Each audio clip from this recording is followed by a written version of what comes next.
ദേശീയ അന്തർദേശീയ തലങ്ങളിൽ പുരസ്കാരങ്ങൾ ലഭിച്ചിട്ടുള്ള മലയാള ചലച്ചിത്ര സംവിധായകനും ക്യാമറാമാനുമായ ഷാജി എൻ കരുൺ അന്തരിച്ചിരിക്കുന്നു.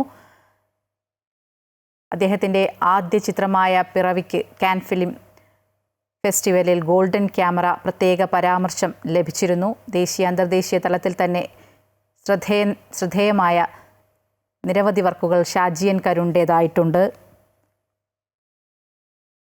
ഒപ്പം തന്നെ അദ്ദേഹത്തിൻ്റെ രണ്ടാമത്തെ ചിത്രമായ സ്വം കാൻ ഫിലിം ഫെസ്റ്റിവലിലെ മത്സര വിഭാഗത്തിലേക്ക് തിരഞ്ഞെടുക്കപ്പെട്ട ഏക മലയാള ചിത്രം എന്നുള്ള ഒരു പ്രത്യേകത കൂടിയുണ്ട്. കേരള സംസ്ഥാന ചലച്ചിത്ര അക്കാദമിയുടെ അധ്യക്ഷ സ്ഥാനവും ഒപ്പം ഇൻ്റർനാഷണൽ ഫിലിം ഫെസ്റ്റിവൽ ഓഫ് കേരളയുടെ അധ്യക്ഷ സ്ഥാനവും 98 മുതൽ 2001 വരെ അദ്ദേഹം വഹിച്ചിട്ടുണ്ട്. 2011 പത്മശ്രീക്കും അദ്ദേഹം അർഹനായിട്ടുണ്ട്. 73-ാം വയസ്സിലായിരുന്നു ഇപ്പോൾ അദ്ദേഹത്തിൻ്റെ വിയോഗമുണ്ടായിരിക്കുന്നത്. കൊല്ലം ജില്ലയിലെ കണ്ടച്ചിറയിൽ എൻ കരുണാകരൻ്റെയും ചന്ദ്രമതിയുടെയും മൂത്ത പുത്രനായിട്ടായിരുന്നു ഷാജി എൻ കരുണിൻ്റെ ജനനം. 1963 ആ കുടുംബം പിന്നീട് തിരുവനന്തപുരത്തേക്ക് മാറുകയായിരുന്നു.